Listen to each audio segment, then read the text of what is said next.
Surpassing what anyone thought of his future, William the Bastard would go on to become William the Conqueror, the first Norman king of England. From 1066 to 1087, William's rule of England was defined by his aggression towards his opponents, relationship with the church, and legacy of Norman rule over England that would continue until 1154.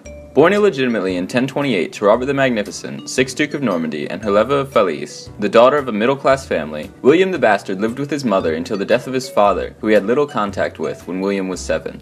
Following his father's death, William was made Duke of Normandy, as his father named him his heir before his death. William's first years as Duke were harsh. Attempts were made at his life, and 3 of his bodyguards had been killed. In 1042, William was knighted, but the joy didn't last, as rebellion began to foster itself in the Duchy of Normandy. One particular rebellion was that of Guy of Burgundy in 1046, which ended in a decisive victory for William at Val-les-Dunes due to the help of French King Henry I. Here, William displayed his courage in battle and quelled thoughts of rebellion, if only for a period.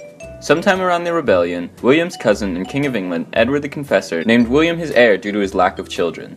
By 1054, William was once more at war, though this time against the French King Henry I, who had previously come to his aid, as well as Geoffrey Martel, the Count of Anjou. Again, the war ended in William's favor, with victories such as the Battle of Mortimer in 1054, Battle of Varaville in 1057, and both Henry and Geoffrey's deaths in 1062. William went unchallenged until the death of Edward the Confessor in January of 1066, when William's brother-in-law, Harold, the Earl of Wessex, declared himself king. William decided upon war. Before blindly stepping into war, William had to take preparations, including building support among the Frenchmen and the approval of Pope Alexander II. On the 28th of September, 1066, William and his army had landed on the shores of southern England.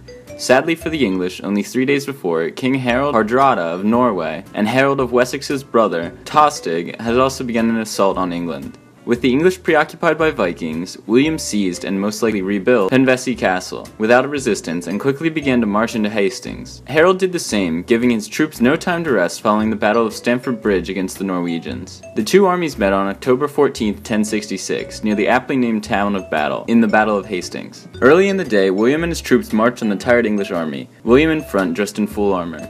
The Normans began with a charge and the English troops stayed in their phalanx, alarming the cavalry, who then fled. As the cavalry fled, the English broke formation and pursued. William then rallied his fleeing cavalry, who turned around to pick off the loosely formed English troops. He successfully repeated this tactic 2 more times. As the story goes, William's troops at some point believed him dead. Hearing this, he cast off his helmet, declaring he was still alive. The battle ended a decisive Norman victory, with Harold of Wessex being shot in the eye by an English arrow and an English surrender. In the remaining power vacuum, William was declared king, crowned on the 24th of December, 1066. William's first act as King of England was to replace disloyal English nobles with loyal Norman lords, thus bringing feudalism to England. These actions were in response to several rebellions breaking out in both Normandy and England.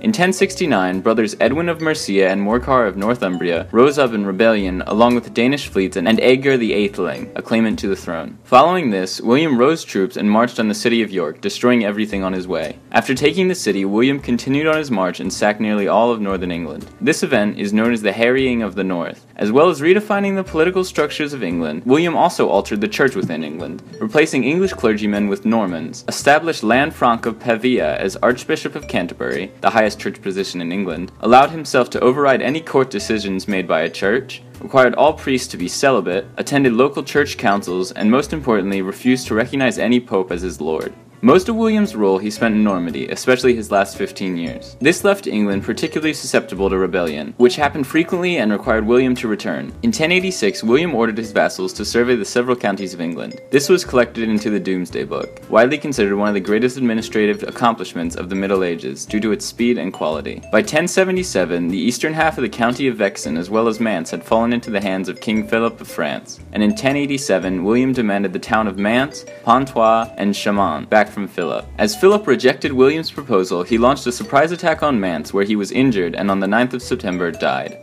William's conquering brought both good and bad. For example, the Domesday Book, feudalism in England, the virtual genocide of the English, church reform, and a legacy of Norman kings over England. And in the end, it's up to you to decide where William the Conqueror stands among the kings of England. Thanks for watching. Hi everybody, I just wanted to say thank you for watching, and also sorry for any pronunciation errors because I know I pronounced some things wrong because I don't speak French or Old English.